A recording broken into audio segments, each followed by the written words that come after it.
This is Tom Bain, and this is Wine, Money, and Song. If you find the content of this channel of interest, please subscribe. And if you have like-minded friends who are interested in wine, please tell them about it. And in comments, please let us know what subjects you would like us to cover and if there's wines you want us to react to. So this is episode 2 of the 2019 Bordeaux Union de Grand Cru tasting in New York. And just to give you some feedback, I haven't been back to New York for a while. And I haven't worked in the wine industry in New York for about 15 years. So going back and seeing all my ex-co-professionals in the wine industry was nice, but I forgot all the smells of New York. And oh boy, the smells. Oh God. Can you smell the smell? And I'm not going to forget that smell ever again.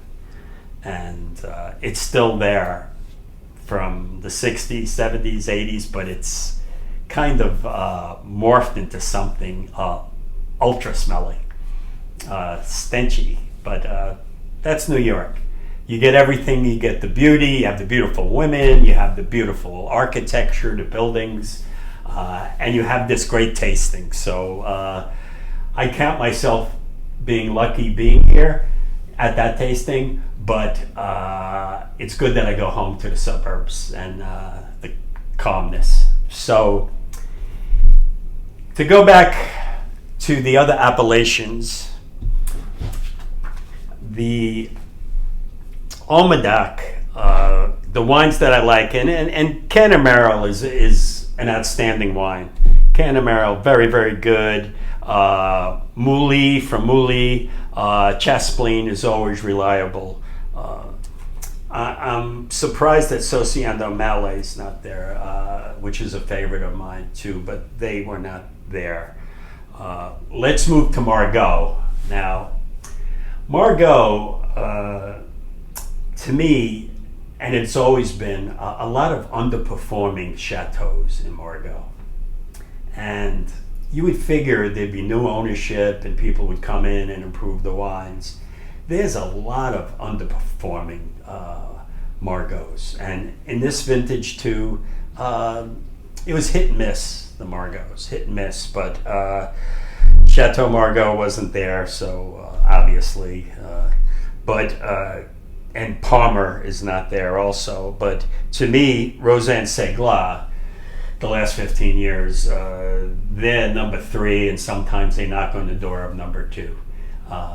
Outstanding wine, great winemaking. Chanel owns Rosanne Seglas, and they lavish it with great care. The other wines, Syrah's been coming on, and the other wines, very, very disappointing. Brand Cantagnac is pretty good too, classical, but a lot of the others were not, they just don't have that level of quality for my taste. So it's underperforming. So we go from underperforming to which I think was the greatest appellation in 2019 that I tasted, was Saint-Julien. And Saint-Julien is a very, very constant and clear achiever of quality most years. And this year, top-notch stuff. Bécherville was nice, and I love Brand de Cru. Very elegant wine, as is Lagrange too. Lagrange, excellent, elegant, really claret-style wine. Not overwhelming. But to me, the shocker of the tasting was 2019 Talbot. Now, I'm a lover of Talbot from the 80s and 82, 86. They had a lot of animal qualities, leathery qualities to them, and there were very few wines that tasted like Talbot. But Talbot has changed over the years, and you really don't get those animal qualities out of it anymore, the leatheriness, the saddle leather quality. But the 2019 Talbot is really well made, very elegant, very balanced, and rich in the middle, and very, very fine. And if you can find that wine, I really was very, very satisfied with that. Also, Lango Barton, which is really coming on in the last 15 years again. And the difference with that and Léoville Barton is Lango is more elegant. And I found that with the 2020 barrel sample. It was very good, very, very elegant, light to medium body, not heavy, and really silky and very finesseful. And you go to Léoville Barton, which is one of the most reliable chateaus. And Anthony Barton died last year, and he leaves a great heritage, and Léoville Barton is one of them. And 2019, there's a little more guts than Lango, and there's more gravitas in Léoville Barton. Excellent wine. And Gru à la Rose, too, is very good. And the last 5 years or so, Gruau has coming back, and there's a richness around us to that wine. And I really didn't find any slackers from Saint-Julien. Pretty much Gloria was nice. I mentioned Lagrange was good. Saint-Pierre's good. But the wines that really stuck out for me were Talbot, Léoville Barton, Lango Barton, Branair, and Lagrange. Outstanding. And it's very hard to go wrong in 2019 with Saint-Julien. Then we have Pauillac, and we don't have Lafite. We don't have Mouton Rothschild also, but there's typically the better wines are Pichon Lalande, and Pichon Lalande is outstanding wine, classy, beautiful claret. Baron, which is a bigger wine, more guts to it, is a very consistent producer of high quality Pauillac. Lynch Bage is always on a bigger style too. And Grand Prix Lacoste, which is one of my favorite chateaus, best values, and I have it going back 30, 40 years. And I buy it pretty regularly in good years, and this is a year you should buy Grand Prix Lacoste. Duhard Milan, very good wine, gutsy, and it's not the second wine of Lafite. It's a different estate, and people used to get confused that they used to think it was part of Lafite, but it's its own estate. And after that, pretty good showing from Pauillac. Saint-Eustache, Mouton, Montrose, Montrose and Calon-Segur are not there, and to me, those are the two best Saint-Eustaches, and that's the way it's been. And why they're not there, I just think they should rethink not showing up. They make outstanding wines, and they're very different in style, but those are the two heavy hitters, and they weren't there. I like Calon-Segur, and I like La Franc Rocher. And the Pez can be very, very good too. But I wish I could have tasted the Montrose and the Calon-Segur.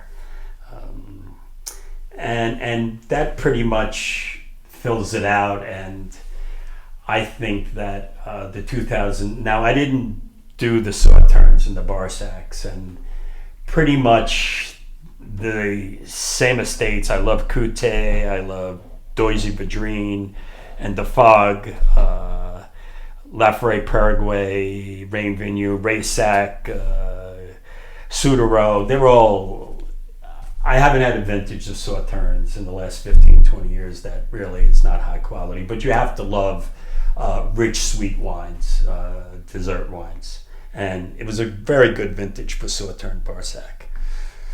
But so to come to grips with the 2019, it's sandwiched in between the 2020 and the 2018, and the characteristics of each vintage is slightly different.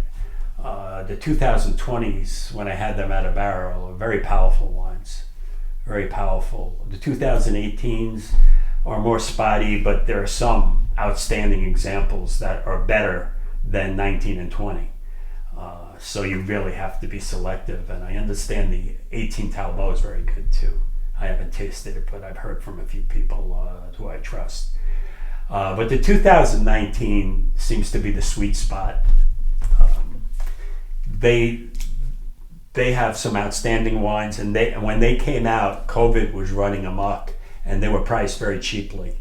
And if you want to grab them, you should grab them before they go up, and some of them have gone up already. And I would have an eye out for those wines. So my experience with the 2019 Union Grand Cru tasting, they put on a great event, and it's very, very useful for the wine trade. And it's important that everyone is informed what's coming on and to be knowledgeable. And by doing that, it really arms the trade to go out there and sell the Bordeaux goods out there. And I want to thank them for doing that. And I think that Balazar, really the PR company who put this on, the promotional company, the advertising company, they did a great job too. It was run impeccably. There were clean glasses, very, very spotless all around. Cipriani did a great job with their staff, and it was run very professionally. And it's a beautiful place. If you ever have the chance to come to New York, it's like a palace, and I'm sure it's a landmark. But it was run very, very well, and I want to thank everyone concerned for inviting us. And you have a learning curve, and you never stop, and this keeps the learning curve going, and more knowledge never hurt. And 2019 campaign has started. Let's go. Here we are wrapping up the 2019 Bordeaux UGC tasting. And 2019, I can attest, is an excellent vintage. You can take a look at the crowd here. I think they've had 2 or 3 times the amount of people that they thought they were going to have. And I think this is a tremendous success for the Bordeaux industry, and I think for wine in general. The wines are really superb. There's very few weaknesses out there, and the typical suspects have produced outstanding wines. And what I can say that people are going to enjoy these wines.